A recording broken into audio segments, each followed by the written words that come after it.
कुछ साल पहले हुए पीएमसी बैंक घोटाले के बारे में तो आपको याद ही होगा।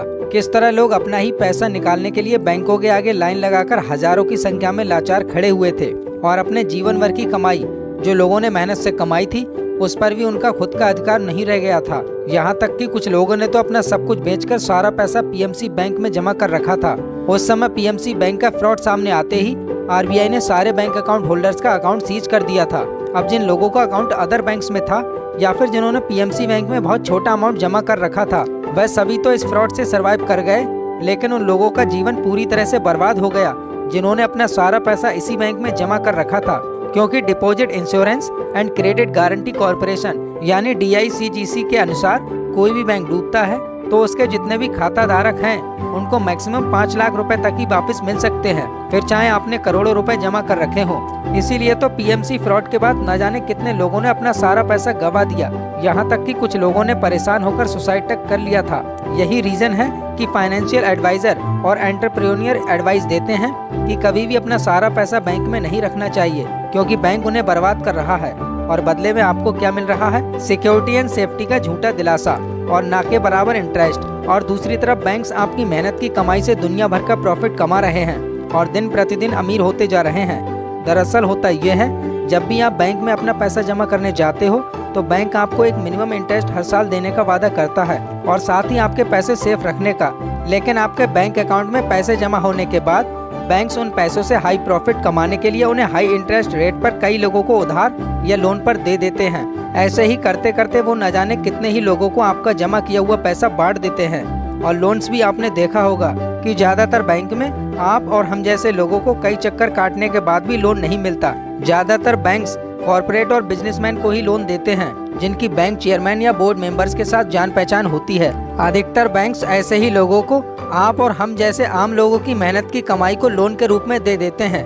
आप सोच रहे होंगे कि बैंक्स लोगों के साथ ऐसा करते हैं तो क्या हम अपना सारा पैसा घर में ही रखना शुरू कर दें? लेकिन वो भी खतरनाक है। किसी ने आकर चोरी कर ली तो हमारा सारा मेहनत से कमाया हुआ पैसा चला जाएगा।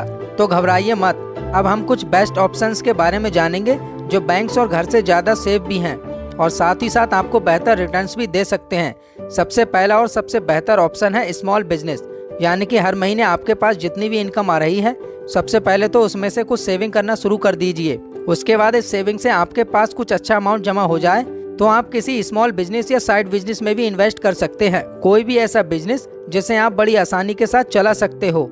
इससे होगा यह कि आपका जो पैसा है वो अच्छी जगह इन्वेस्ट हो जाएगा और दूसरा यह कि आपको ये हर महीने एक बेहतर रिटर्न्स भी प्रोवाइड कराएगा। दूसरा सबसे बेस्ट ऑप्शन है रीट्स, यानी कि रियल एस्टेट इन्वेस्टमेंट ट्रस्ट।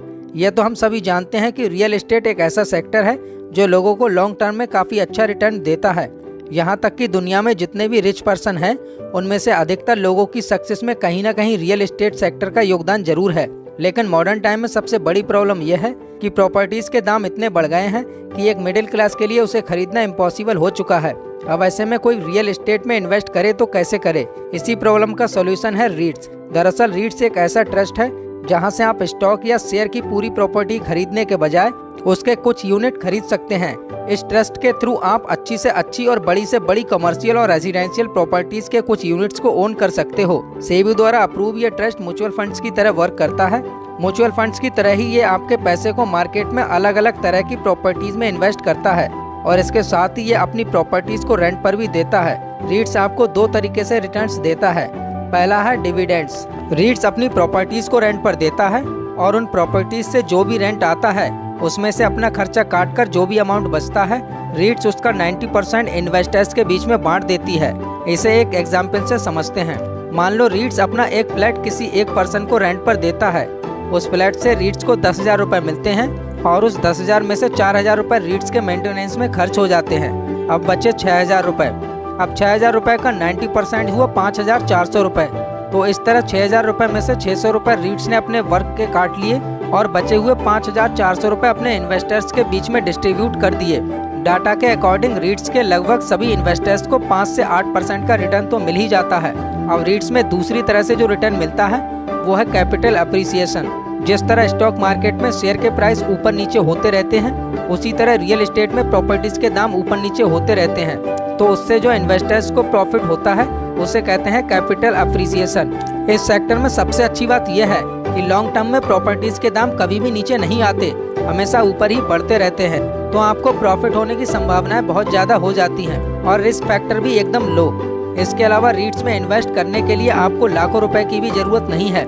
आप चाहें तो इसमें अपना इन्वेस्टमेंट 10,000 रुपए से भी स्टार्ट कर सकते हैं। तीसरा सबसे बेस्ट ऑप्शन है गोल्ड। ये तो हम सभी ने देखा ही होगा कि जितने भी प्रीशियस मेटल हैं, फिर चाहे वह गोल्ड हो या सिल्वर, उसका रेट कभी भी कम नहीं होता। साल दर साल ये बढ़ता ही चला जाता है।